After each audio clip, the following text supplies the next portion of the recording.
Hello everyone, and welcome back to Sip and Spin. My name is Skylar, and over here in a t-shirt with O'Connell and Evie on it is Brittany. Hello! We are a variety podcast where we talk about anything, everything, and nothing. And that is who we are, yes. I don't know where I was going with that. That's usually when you go, and what are we talking about today? Yes, what are we talking about today? So today we are talking about movies, because that was our topic we got last time. Yes. And it was my turn to pick a movie, and I picked The Mummy, because I had never watched it before. And that's who Brittany's shirt is, O'Connell and Evie from The Mummy. Yes, it's a Mummy t-shirt. And what are we drinking? So we got a drink we like. And I broke the assignment because I got a drink that I think I'll like, and I have no idea if I like it. It's just... yeah, that is true. It's just a canned whiskey and lemonade. I mean, sounds decent. Yeah. It's just crown and lemonade in a can. Alright. I'm drinking another drink that Richard and I made up many years ago. We call it the seafoam. It has a lot in it. But it's blue, and then you add candy fish. And grenadine. For the blood. Naturally. But, yeah. Cheers. Also, I didn't have Sprite for mine. It's very strong without the Sprite. My shit's pretty strong, too. Great. And we're here gonna we get go. lit. We switch the drink. Ooh. Yeah. Not bad, though. It's not bad. It is a little strong. Yeah, but I took that first sip and I was like, oh god. Interesting. We're gonna see how this goes. I've gotten pretty good at drinking whiskey, so... Yeah, that is mostly alcohol, so... Great. Oh, this is gonna be fun. Alright, I mean, I guess, based on the drinks, we should maybe just get going. Yeah, maybe. I did not do what I usually do, where I, look up the movie, but all I know is it was made in 1999, but then I have some stuff. Okay. Because I didn't. I just forgot. So, I mean, unless you're like Skylar, most people probably know The Mummy or have seen it, even if it was many years ago. But if not, here is some background, or even if so, here's some background. So, The Mummy is an adventure action fantasy from 1999, directed by Stephen Sommers. It came out the year I was born. She baby. Starring Brendan Fraser, Rachel Weisz, John Hannah, Arnold Vosloo, Kevin J. O'Connor, and many more. It has a 7.1 out of 10 on IMDb, 61% tomato meter, and a 75% audience score. Both of those are on Rotten Tomatoes. This was the first theatrical film to be broadcast on the WB television network. Fun fact. It was rumored that Leonardo DiCaprio was offered the role of Rick, and it's believed that he loved the script and wanted to do it, but he had already agreed to star in The Beach. It was also said that Leo asked if The Beach could be delayed so that he could still do The Mummy because he did like it so much, but the producers on The Beach refused. However, filming of The Beach ended up being delayed anyway, but he did not get to do the part. Oh. Which, I mean, Brendan Fraser. Rachel Weisz was the only actress offered the part of Evie. An Egyptologist was brought in to phonetically render what ancient Egyptian might have sounded like for the dialogue. And during filming, the crew could not actually shoot in Egypt because of the unstable political conditions. I think they filmed in and around, Morocco. Because they couldn't physically film in Egypt, which is what they wanted to do, but is not a good time to do that. Okay. And that's some of the background. I have some more at the end, but kind of goes with the ending of the movie, so yeah, this was your first time seeing it. Yes. How did that go? It went well. Okay. She has a very serious look on her face. It was a good movie. It's a fun, campy movie. Yeah. I was telling Brittany earlier, once we get to the end, I have a rating of the movie and why I rated it the way I did, and my mom laughed. She thought it was funny. Should you go ahead and tell the rating, or do you want to save it? Do you want me to go ahead and tell the rating? I don't know. I don't know what you mean when you word it like that. So I'm like, does she hate it? Or does she like it? Or is it fine? I don't know. You're an enigma. And I'm curious of when you're like, this is why I rated it. I'm like, is it even based on the movie? I don't understand. I'll save it for the end. Okay, great. Okay, so I guess we'll just walk through it. Even, like I said, you've probably seen The Mummy. I don't even know if we even need to do this. Mummy is also what I like to just claim as my sexuality because everyone in this movie is so hot. So you open up in Egypt with the pharaoh and his mistress, Anck-su-namun. No one was allowed to touch her, hence all the paint markings on her body, which I read that the actress was in makeup every day for 14 hours to get all of her shit painted on her body. Oh, wow. And then this is also where you meet Imhotep, who is essentially the villain of the movie, but I hesitate to call him a villain. Yeah. I mean, he's just a romantic at heart. He loved her. He loved her so much. But yeah, I just don't think he's a villain. I think more so you get into the sequel, then a villain emerges, but I won't. I don't know. I don't really think Imhotep was the villain. Like, even when he was resurrected... He was just blinded by love. Yeah, even when he was resurrected and doing all that stuff, it was part of his curse. Like... Yeah, and like, I mean, it's not his fault he was gonna end the world. Yeah, it wasn't his fault he got brought back. It wasn't his fault he was cursed. You know. So, like, villain or two different love stories happening in the same movie. Which I do think, like, a lot of people think, or the actor who plays Imhotep, he took it on, I saw, because he agreed to do it, but only if he could, like, do his spin on it, and then it said something about, it's like a different version of Romeo and Juliet, so I don't know if he is the one who was like, I wanted to focus on the love story part, or if that was the director. It was all worded weird, so I was like, so wait, did he push the romance narrative, the actor, or what? So I'm not sure, but it seemed like it could be something similar to that. Yeah. Like, he wanted to make Imhotep, like, romantic or something. I don't know. Gotcha. Because this is based on a movie from the 30s that was a horror movie. Okay, gotcha. So, this director, though, wanted to put it in a different, like, fantasy, like, comedy type of direction. Yeah, so Imhotep and Anck-su-namun, they kill the pharaoh. Imhotep was his priest. And then Anck-su-namun kills herself, saying, my body is no longer his temple, which, like, go off, queen. Go off, queen. Go for you, girl. Yeah, and then Imhotep promises to resurrect her and takes her corpse to Hamunaptra, which is the main, like, setting for the rest of the movie. He does some necromancy type shit. He do be doing that. But again, not a bad guy. But just a little bit of murder. Just casual. But it isn't completed because the pharaoh's guards stopped him, and then Imhotep's priests were mummified alive, and then Imhotep had to go through the Hamdai, which is like a torture curse involving getting his tongue ripped out and covered in beetles. But they basically made him an evil, invincible sand god, but everything will be fine as long as he isn't released. And I was like, that sounds like some foreshadowing if I've ever heard it. Which, yeah, like, if you're gonna punish somebody, why make him like an invincible sand god? And yeah, and then I did like, it just doesn't seem.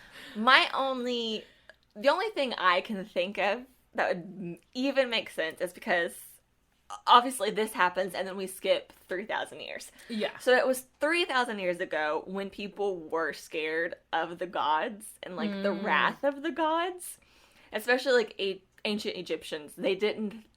You never would have predicted that your religion and beliefs were just going to become obsolete. So to them, putting a curse on someone was, like, finite. Like, no one's going to fuck with this because people believe and fear the gods. Enter Evie, who has, like, the scientist, logical brain, is like, oh, the Book of the Dead. Ooh, I'm just going to read it because why not? It's knowledge. And then, boom, you know, the curse happens, because why would we think that that is what happened? It's like the skepticism versus the old ways fearing the gods. That's the only thing I can do to make sense.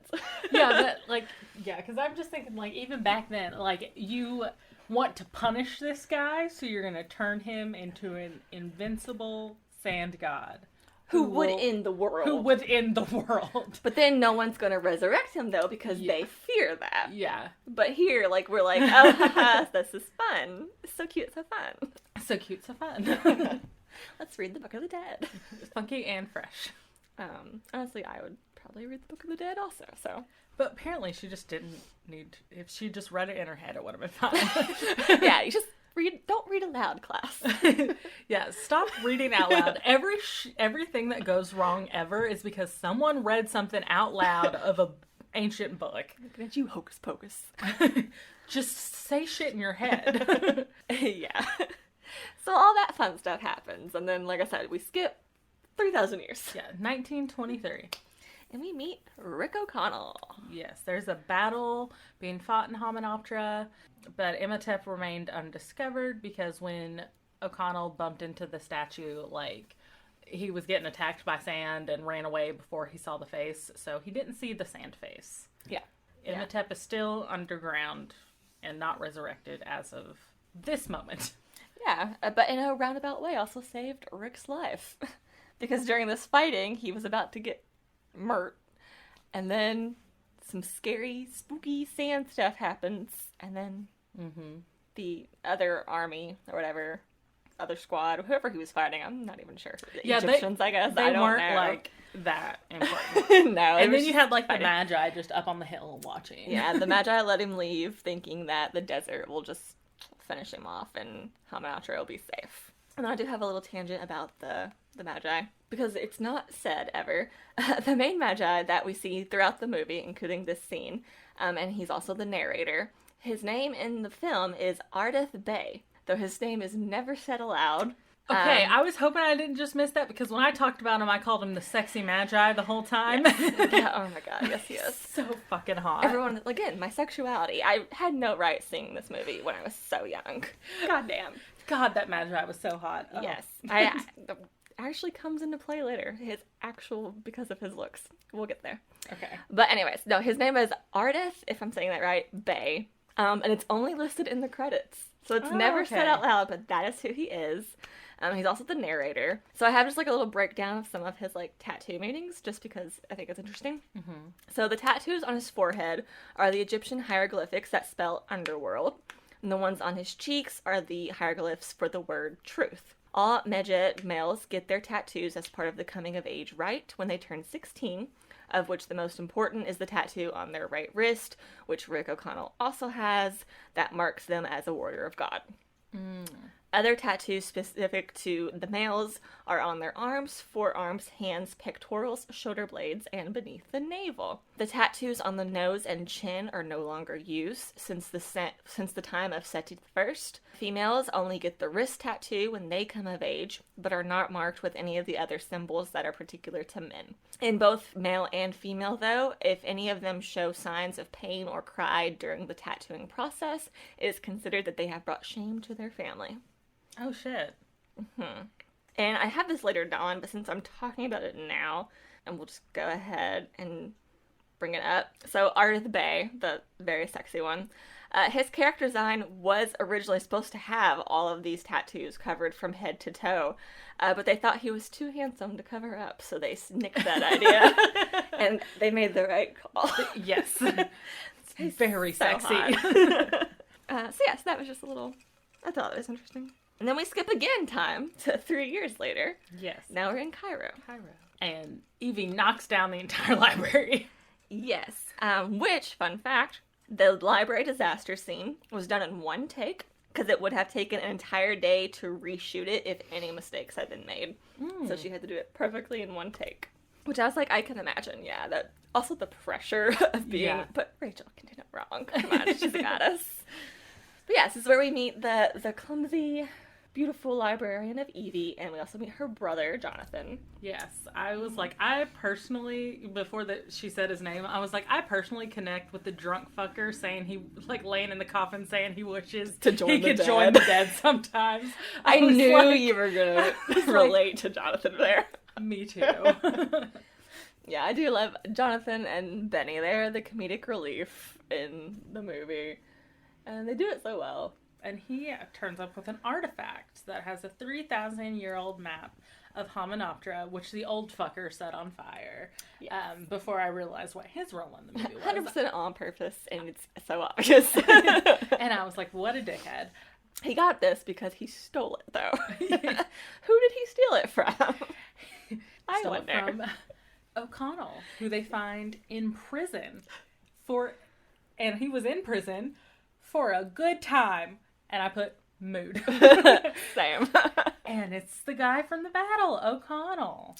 Yes, and he's about to be hanged to death. Because he had a very good time. So yeah, they go to him to ask about Hamunaptra, and he's like, I've been there, I can take you there. And they're like, well, how? And he's like, get me the fuck out of prison, because I'm about to be killed. So they do that. Mm-hmm. But they have to take the warden. They do. Also, the warden was fucking hilarious. Yes, another comedic relief. Also, another fun fact about this scene, Brendan Fraser nearly died during the hanging scene. Oh, shit. Rachel Weisz remembered, quote, he stopped breathing and had to be resuscitated. And essentially, also, I saw a quote from him about it. When they were doing it, the people were like, make it look good, don't die, and then basically just pushed him off the edge, and he lost consciousness and almost died. Oh my god. Yeah. So, scary. This, not even the scariest thing that I will tell you about making this movie. That'll come at the end. Oh, goody. But yeah, like all these facts I found that I was like, oh my gosh, I'm gonna just sprinkle them in where they fall. Okay, cool. Love it. And then they're on the boat. Yes. Yes. And that's when we, like, learn their motivations. Evie's going for the book. Jonathan wants to go for the treasure. O'Connell's taking them, and he just thinks there's evil there, because there is. Except it's... He's right. He would be correct. And then Evie gets attacked by... Was it the Hamunaptra Magi? Okay. It is the Magi, because they are still trying to keep people from going, and they want the map, because it was, like, I guess word spread that the map was found, and then we learned that the box it was in is, like, a key that they're looking for, because they want the map and the key. It's kind of an important key. And Jonathan's little pickpocketing skills come into play, because he stole it back from him. Yes. And then jumps off the boat. Yeah, and also on this, like, whole boat scene before the Magi come, but they run into a group of Americans who they discover are also trying to find Hamunaptra. And they also have a guide who has been there before, and it's Benny, who we met in the beginning because he was in Rick's fighting squadron, but he's kind of slimy and, like, ran away. And yeah, so now it's like a race between the two to see who can get there first type of thing. And then they get attacked, and yeah, they all have to, like, abandon ship, jump overboard. Which, fun fact about this, it saw that Rachel Weisz's nightgown became completely see-through during this scene, and so they had to hand paint it in post-production to keep from having to have an R rating. Ah. So she was just completely bare during this. I was like, yeah, well, it was a white nightgown. It was a white nightgown, so that... Yeah, so they had to go in through and just, like, physically hand paint, like, post-production, which I imagine being very time-consuming. If you've ever done anything like that, you would know. Now it's the race, and they gotta get the camels, and literally have a camel race. Yeah, they had a camel race. And Evie won. She did. Yes. Then the group with O'Connell, Jonathan, Evie, and the warden, they set up in the preparation room, while the other group is in, like, the ideal room that they were both fighting over at where the legs of Anubis were. Yeah. And they're underneath that in the preparation room. Yes. And so they're exploring, and the other group is exploring too. Like, this movie moved so fast for me. Yeah, it does go very quickly, yeah. It did move really, really fast. Yeah, they're just in the tomb, and they're each kind of discovering their own little areas. Yes. The warden kind of wanders off on his own. Yes, and starts picking off the blue gold beetle statues, and then one crawls into his shoe, and then inside of him, like, up to his head. I bet you didn't like this, did you? No, I did not. And so he's dead. Yeah. Little blue bugs equal bad. He's died. And as this, he's died. Soz. Rip. Rip. You were a real one. And then while he's doing this, and he's dying, a sarcophagus with a beetle emblem that the artifact unlocks falls through the floor at Evie, O'Connell, and Jonathan's feet. Mm-hmm. Well, like I said, a lot of stuff's happening. So he's dying. The American team at, the feet of Anubis, they found the Book of the Dead and the canopic jars. And then Rick, Evie, and Jonathan find in the sarcophagus that fell down the mummy, a.k.a. Imhotep. Mm-hmm. So that's kind of what everyone discovered. Yes. And then the Magi come into the campgrounds, attacking the groups, and Sexy Leader tells them that they have one day to leave or they die. So Benny's group is able to get the stuff, like, out of the thing. Mm-hmm. And non-verbatim on the chest, there's a curse that says whoever opens it will be killed by the undead and harvested for his regeneration. Basically, I did not quote it word for word, very non-verbatim. That's essentially what was it was pretty straightforward. Yeah. Like, if you open this chest, you're the ones who I'm going to harvest to get my body back. Cool, great. Cool, great. This is like a contract. So they do that. Yes, so they do that. And that's when they find the jars and everything and the book. And then they open Imhotep's sarcophagus, the undead guy, who is going to kill Benny's group and harvest them for regeneration so he can be a plague on Earth. Yeah. It's all good fun. All good fun. It's such a hoop. And Evie reads aloud from the Book of the Dead, as we have established. Because she's sitting there and she's like, oh my gosh, this mummy is... And, like, she knows he was a victim of the Hamdai because she's a scholar. She's researched all this for years. She's very smart, but she still do this. Yes, and then tells everyone about the curse. And is like, oh yeah, this is that curse that they put on him. And then steals the book from the guy that found it and unlocks it and then reads aloud. And dun dun dun. Dun dun dun. The end of time start. And then I was like, so the first plague of locusts descended on them, and then I put in parentheses, which is technically the 8th plague, but okay. And then I was like, okay, wait, the plagues haven't started because he's still in mummy form. He only has eyes and a tongue right now. So the plagues start after he's regenerated. So it was not the locust plague, was not out of order yet. So yeah, and then like it's assumed that every time he gets stronger, after every harvest, a new plague wave will come in. Mm-hmm. And then, but yeah, he's just hunting down the people who have the jars, which a fun fact about that, the movie, there are 5 jars, but in reality, Egyptians only used 4 in their processes. Just so people know. I'm guessing they made it 5 just to like draw it out more. And then the leader of the Magi comes back and says that Imhotep is going to kill them all. And he brings out the de-eyed and de-tongued guy to show them what's going on. And this is when I was like... de-eyed. And I was like, I know that the Magi is doing this right now, but can I just say he's very fine? Like, how are you doing, Mr. Magi leader? Like, as he's got this guy who doesn't have any eyes or a tongue, and I'm just like sitting here looking, I'm like, okay. All right. And then... Smash. Smash. Absolutely smash. And then it cuts to Benny is like sitting there, like Imhotep's closing in on him, and he's got all these crosses of different... And as this is happening, all I'm thinking of is Foreigner's God by Hosier. Because he just had them all. He was like... Mans was prepared. He was. He had a Mandarin prayer necklace. He had a Jewish one, which is the one that worked. Mm-hmm. Had a Christian one. He used a Hindu one. He was just going through it. Say what you will about Benny, but Man's a survivor. Yes. He tries, at least. He tries to be a survivor. Yes. Yes. So... They team up. Yeah. Imhotep's like the language of the slaves. And now they're buddies. So Benny is agreeing to help him. Yeah, and basically he's going to help him track down everyone who has a jar so that Imhotep can suck their life force and steal their goods. Mm-hmm. Become strong. Yes. So Evie is wanting to stay and help defeat Imhotep. Mm-hmm. And O'Connell's like, it's not my fucking problem. Like, it's like, not my circus, not my monkeys. And Evie's is like, it's our circus, it's our monkeys, we did this. Things are going on.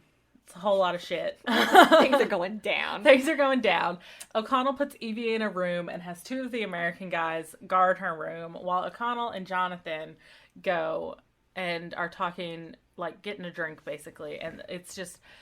And I gotta say about this scene, though, one of my favorite things in, like, books is when someone gets really frustrated at another person and then just throws them over their shoulder to, like, because they're sick of their shit and then just does away with them. I'm like, I see where it started. Probably from this movie, because I would let Brendan Fraser do that to me. Right this instant. Just throw me around. Please. In that outfit? Yes, please. Yes. Brendan Fraser, very hot. 10 out of 10. Evie, very, very hot. 10 out of 10. The whole cast. An X and a Moon, Imhotep, like, You can all get it. It's fine.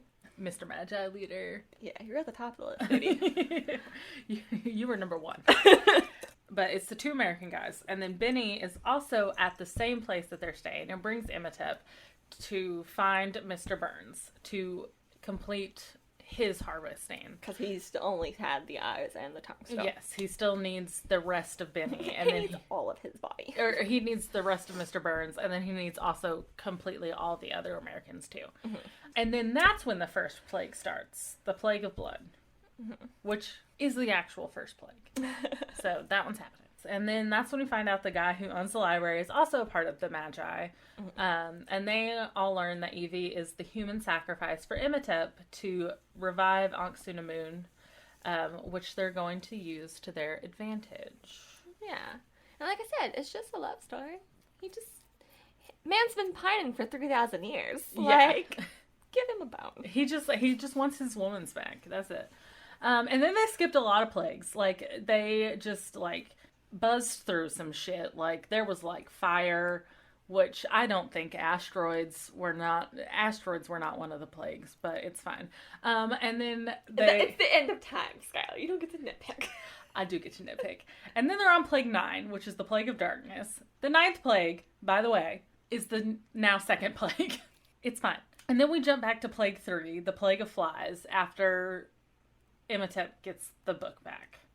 Are the ancient Egyptian plagues the same as the Christian plagues? Because I read these are based on the ancient Egyptian plagues. Ah, interesting. So that's why I was like, I don't know. Because they did admit in the writing that they did leave off the final plague. Because the final one is the firstborn sons. Yes, yeah. That's the final one in Christianity.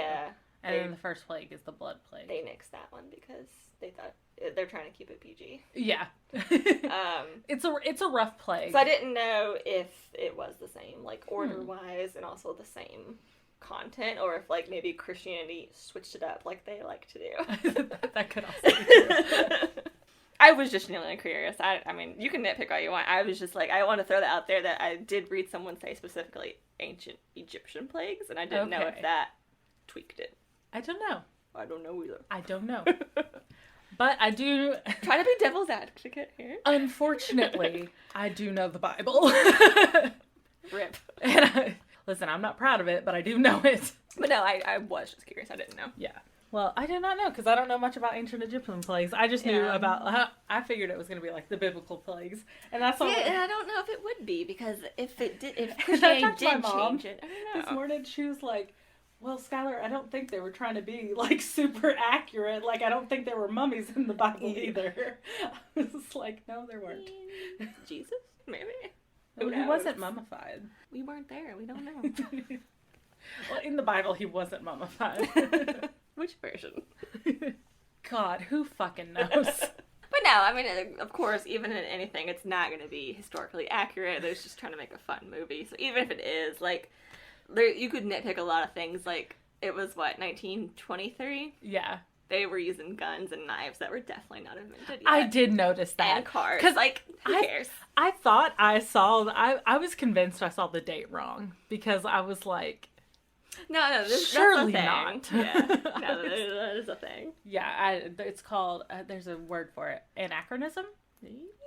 It's like how there were clocks in Julius Caesar. Yeah, Shakespeare, that because might be the right word. when Shakespeare wrote Julius Caesar, clocks were invented, but in the time setting of Julius Caesar, clocks would not have been invented all the yet. time, man. The mummy's no exception. I just thought it was really funny. I was like, they just really, like, threw a dart at the plague board and was like, this is what we're doing. They're just trying to mix it up. Like the remix bundle.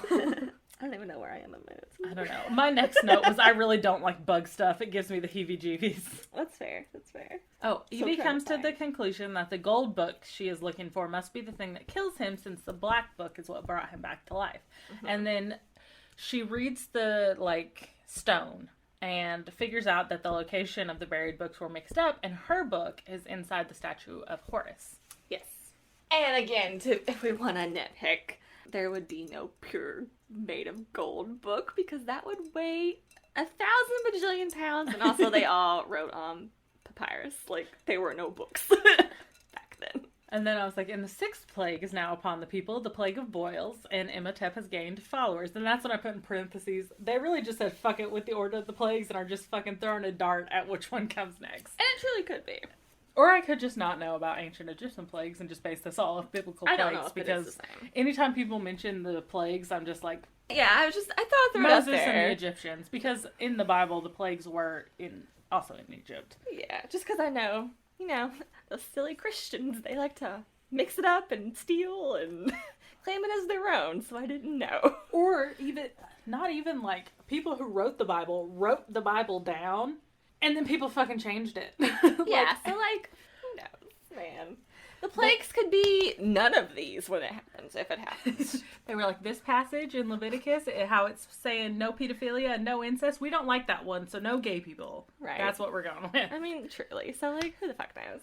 Something I didn't write it down, but since we're at the part where he got, like, followers, and they're being all chanty, like, Imhotep, like, walking around like that, I did read that, I was like, it also sucks that his followers got plagued. Like, they were, like, it's like, what's the point of following someone, right? Yeah, like, if you're gonna follow this guy that's plaguing people... Protect me. Yeah, it's like, I'm gonna follow you so I don't get plagued. Right? Don't give me boils, man. I didn't want that. Fucking boils.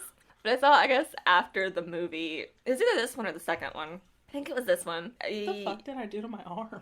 Do you see that? Probably Lana. Did she jump up on you? Well, yeah, when we were playing down there earlier.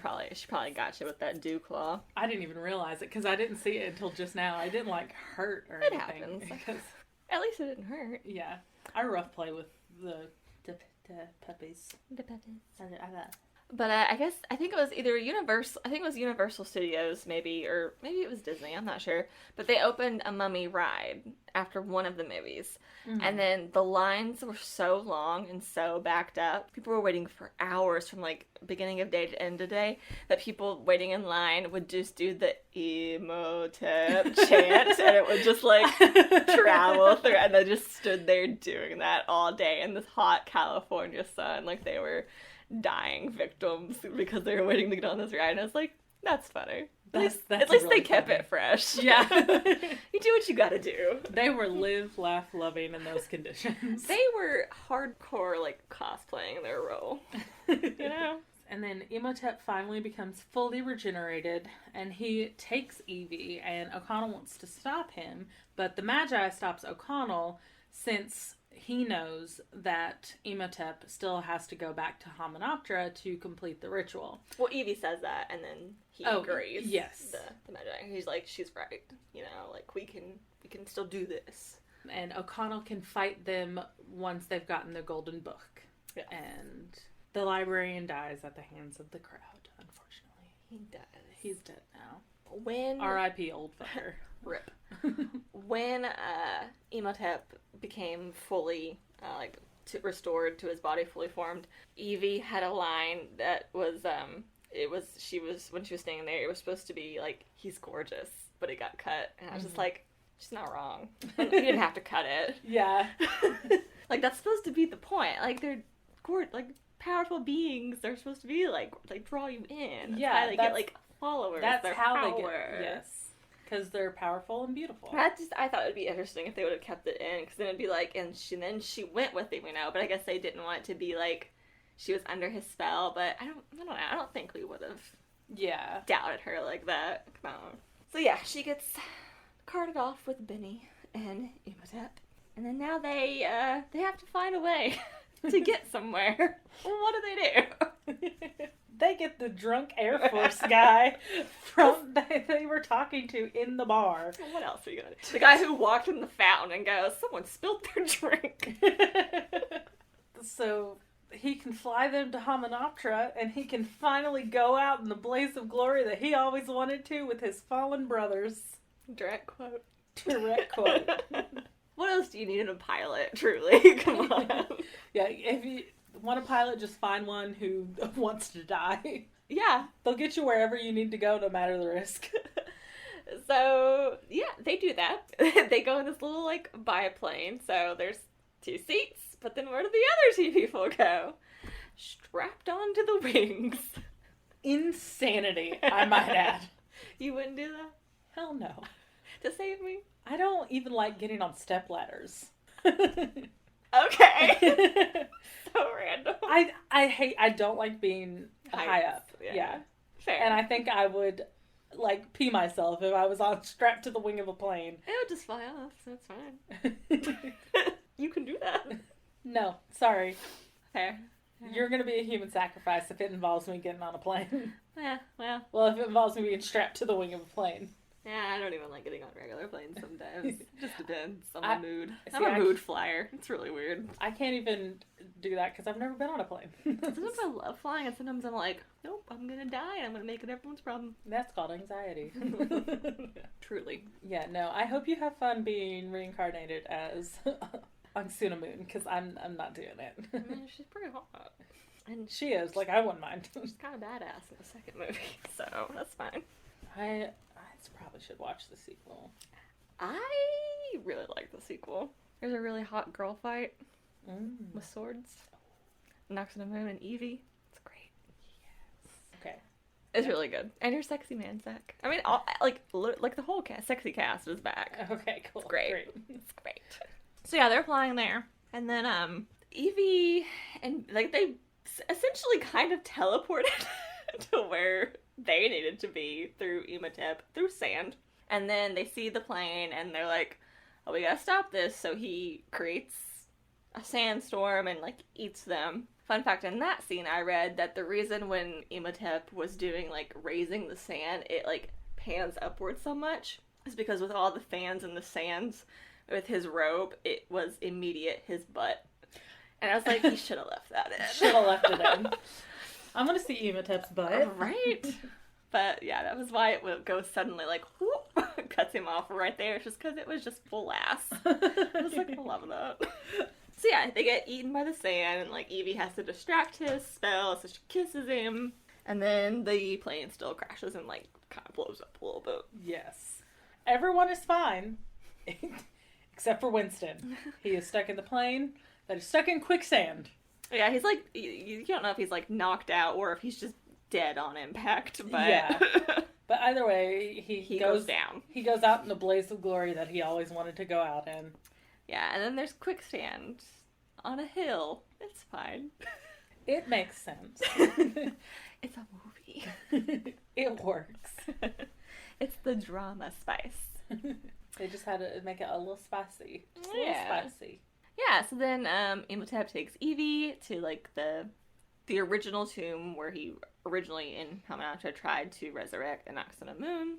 And then like Benny is trying to translate and all this. And also like they're just her and Benny keep like fighting each other. Like it's funny. I love Benny. He's a slimy little man. I love how she corrected his translation at one point. And he's just like, and then when they're in the tomb, she's like, you're a blah, whatever, you always get your comeuppance or whatever. And he's like, really? And she's like, yes.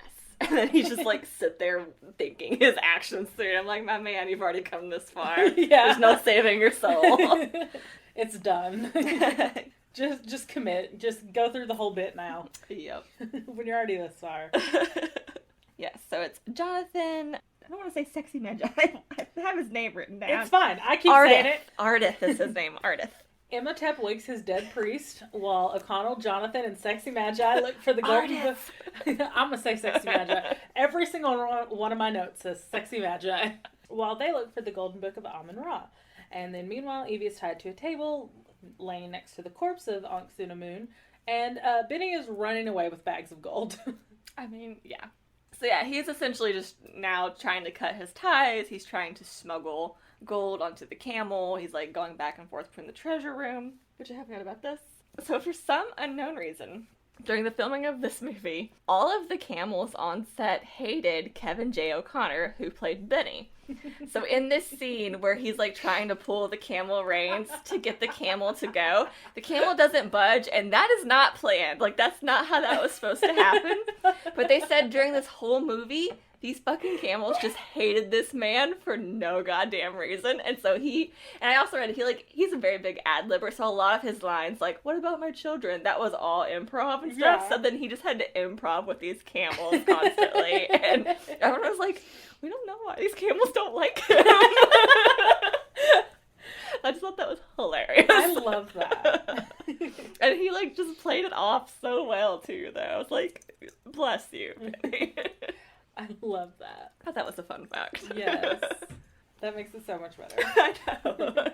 So, O'Connell and Jonathan take the book, while my sexy magi jumps into a horde of mummified walking priests to give them a chance to save Evie. Were you so sad when this happened? I went, no, sexy magi, you're too hot to die! Yeah. It's scary if you don't know what's going to happen. Yeah, I was like, no. Immediately, no. I was like, if he died, this movie would have been a 0 out of 10. I would have been pissed. Yeah, so he kind of sacrificed himself to send them on. I did read the scene where Imhotep has Evie strapped down on the table. That took 9 days to film that whole scene. Oh, wow. So, 9 days, Rachel Weisz was just chilling. I was like, you know what? Get paid to do what you love. Strapped to a table. Strapped to a table. So they save Evie from the table, but they're still trying to get the book open while fighting off a horde of mummies. Also a fun fact. I keep interrupting with fun facts. Hey, it's fine. If I go through the movie and you've got the fun facts, it works. So, again, while she was strapped down and Brendan Fraser, or Brendan, whatever, is fighting, like, all of the priests and stuff, this was before they had, like, motion capture, so there's nothing there, and Brendan Fraser is just dancing and doing all of this choreography from memory with no one even, like, to counter him. So he's just doing it, and then they did everything in post-production to match his movements. That's so cool. So I thought that was really cool and, like, very dedicated of him to, like... Because if you watch that scene knowing that, then you see exactly what all he does, and, like, especially when he, like, hits the head like a baseball and all of that during all of this. Yeah, there was no one there, no extras or anything. It's just him and her. That's and he's crazy. Just dancing, essentially. Yeah. I was just like, I think it's so cool. I love that. That is really cool. That must have taken a long time in post-prod to do. Yeah, that's probably another reason she was laying there for 9 days. Yeah. It's probably mostly for that stuff, which is just like, he did a really good job. So Jonathan's trying to figure out the hieroglyphics on the book cover, and Evie's like, Jonathan, you got this. And he's like, I don't fucking got this, but he got this. And now he's in command of Imhotep's mummy priest and has them kill Ankh-Sunamun's mummy. And while Jonathan was getting strangled by Imhotep for having her killed, her mummy killed, he pickpocketed the key once again to open the book. They get the book open, Evie says an incantation, and a god in a chariot takes Imhotep's immortal soul, and O'Connell stabs him, and he degenerates into a pool of souls. Then everything starts collapsing. Yes, and then you have to get the hell out of there. Yes, they gotta get the hell out. Except for Benny. Benny's trapped in the treasure room with the fucking bugs, and I'm so sick of the bugs, and then Benny gets eaten by the bugs. Yeah. The final goodbye, Benny. Goodbye, Benny. R.I.P. You were a real one. Evie, Jonathan, and O'Connell all make it out as the city of Hamunaptra collapses. And my next note was, Sexy Magi lives! Hell yeah! Yes. Evie and O'Connell kiss as Jonathan is distressed and tired, which I'm like, mood, Mr. Jonathan, sir. Jonathan is done. I relate. And then, end of movie. Yes, and then they had, they noticed they got on the camel that Benny had loaded up, so there's all that treasure, which means that they're gonna be rich.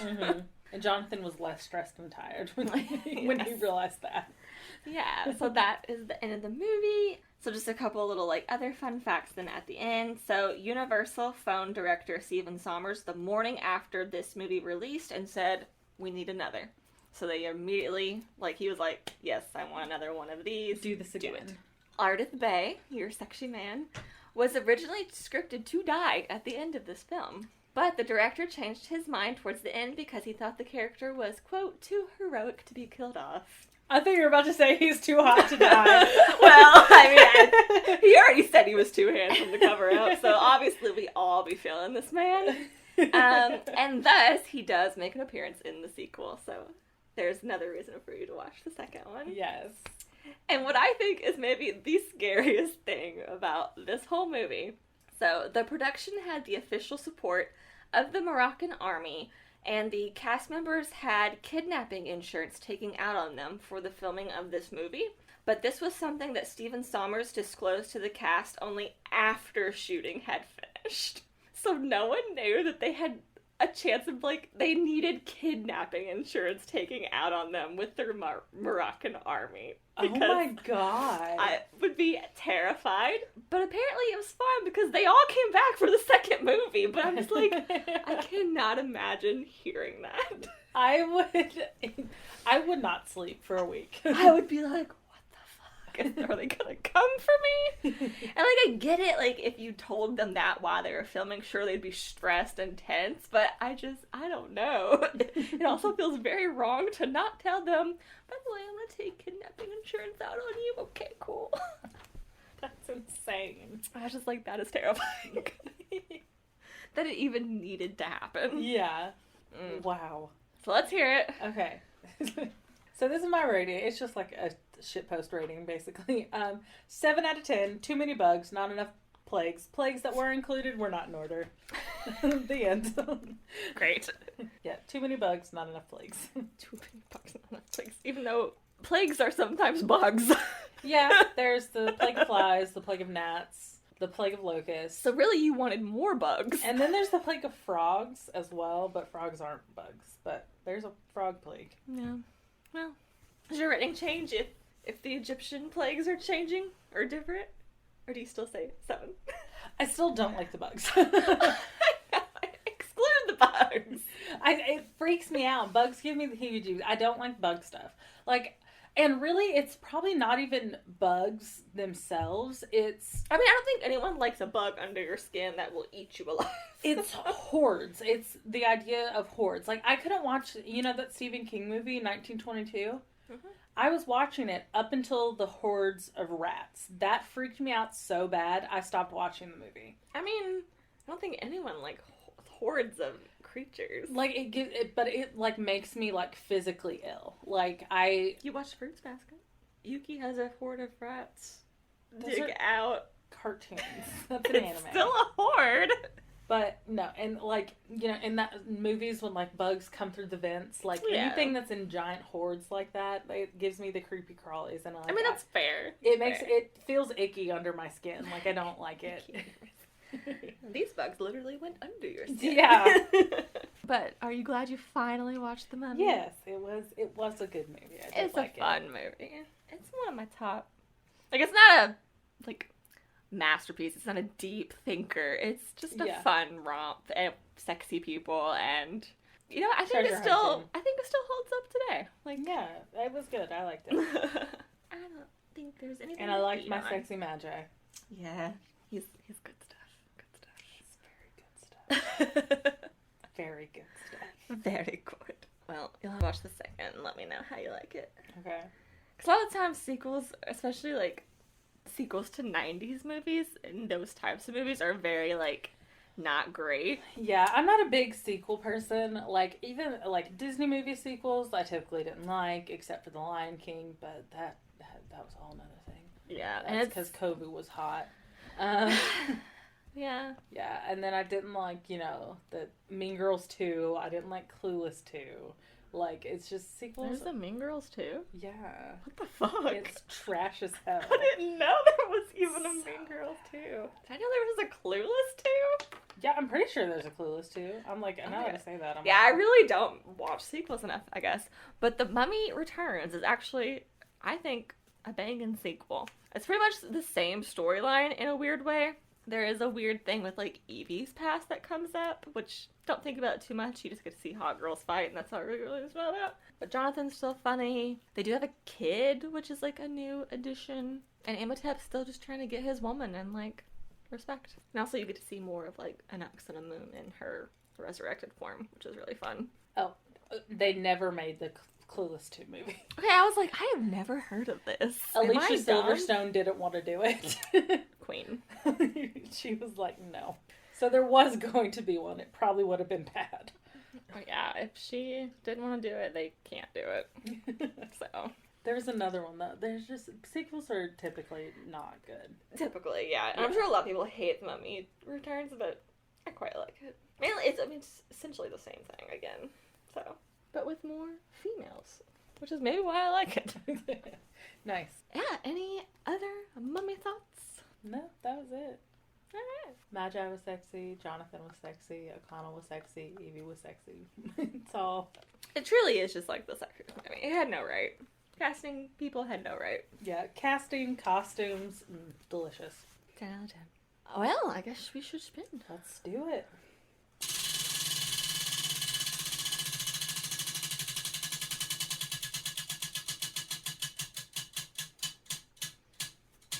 Okay, we haven't done that in a while. Have we not? We haven't. It's been a hot minute. Okay. So. Oh my goodness, it's like, I feel like every time we've done it, it's always been a drink we like. It's like, I think this is the first time it's different. Interesting. Well, Miss Your Choice, take it away. What are we doing? So we're doing music. Nice. It's been a while since we've done some music. I think last time it was Fall Out Boy and Got 7. Oh, has it been that long? I think so. I'm almost positive. Interesting. Yeah, we did that one in my dining room. So yeah, like that was a hot minute ago. Damn, okay. We weren't even in the basement. Yeah, we hadn't even moved down there yet. I'm like, let me double check now, though, to be sure. Yeah, it's Fallout and Jesus Says It's Okay. All right. Yeah, Fall Out Boy and Got 7. Yeah, that's been a while since we've done music. I don't know why it feels like we've done... I guess because we did it so often back then. Yeah. Maybe? Because we did. We were, like, consistent back then. Yeah. Of, like, recording. Which we're back now. And we're being consistent only when we have outline, like, she was on a trip. So. But we did it. I had everything scheduled. It came out on time. Yes. I wasn't saying anything. I mean, like. I know. But okay, so music and Skylar's choice. Ooh. Maybe I'll pick something based on, like, the musician I do. Because I've got a couple of ideas of who I want to do. Because I think about music all the time. Okay. I might have an idea of who I want to do. Shockingly, not going to be K-pop this time. Because I'm going to switch it up. I'll probably be back with K-pop at some point. But there's also other music that I like. So I guess take us out. I guess that's where we're at. Right? Yep. That's where we're at. So if you would like to find us as a collective, we are on Twitter, Instagram, YouTube, and TikTok at sipandspinpod. Or you can email us at sipandspinpod@gmail.com. If you'd like to find Brittany, her ats are Whimsy Dream or Whimsy Dreams. And then if you'd like to find me, I am Gleam YKS. So, but as always, all 3 link trees are down in the description below. Yes. And we thank you for listening. Yes, thank you so much. Hope you had fun. If you are, for some reason, like Skylar and have never seen The Mummy, go watch it right this instant. We never did a spoiler warning, but I think they should know by now. It came out in 99. Fuck them if they haven't seen this movie, okay? It's 23 years old. It's the same age as me. Yeah, so if that is you... Maybe The Mummy is actually my birthright. Well, I'll fight you. Okay. But yeah, I mean, it's truly, if you haven't seen it and that sounded fun, because it is a fun movie, go watch it. I liked it. We didn't... I would watch it again, for sure. I watch it like 3 times a year, so... I'm thinking of being Evie for Christmas this year. Or Christmas? Halloween? I was waiting for you to say Halloween, and then you said Christmas, and my brain just froze. I was like... For some reason, I've been thinking about Christmas so much lately. What happened? Because I was sitting here thinking about, like, your Halloween house party, about, like, how we're all required to dress up, and I was like, well, maybe I can be, like, O'Connell or something, or maybe I'll be the sexy Magi. Who knows? I was gonna say, if you want to be the sexy Magi. Then you said Christmas, and everything stopped. My brain fizzled out, and so did yours. Like, the second you said Christmas, it was over for me. I was like... I have been trying to plan Christmas presents early this year, and I guess my brain is like, Christmas. I mean, like, technically, if you wanted to dress up for Christmas, no one's stopping you. I can, and maybe I will. No one's stopping you. But no, this whole past week, when I went on a trip with my family to Myrtle Beach, my niece was singing Christmas songs the whole week. So also I have that in my brain, and I think she has just ruined me. I've just got Christmas on my brain. We used to have this stupid fucking Frosty the Snowman. It was about this tall.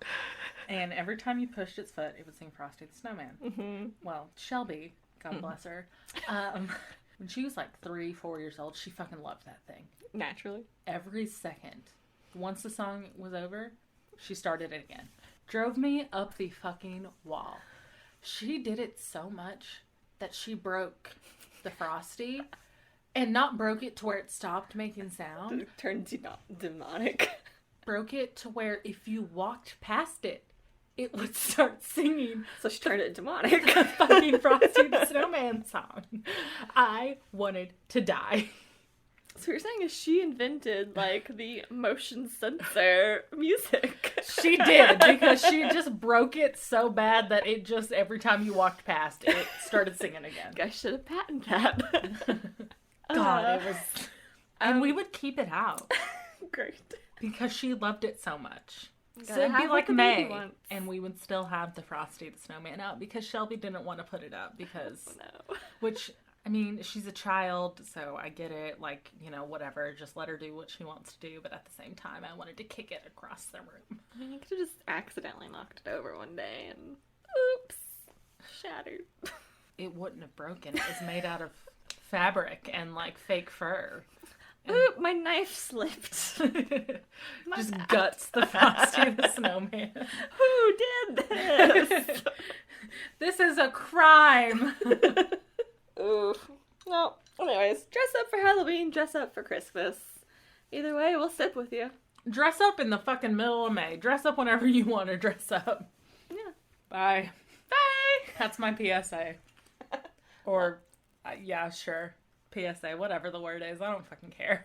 Bye! Bye.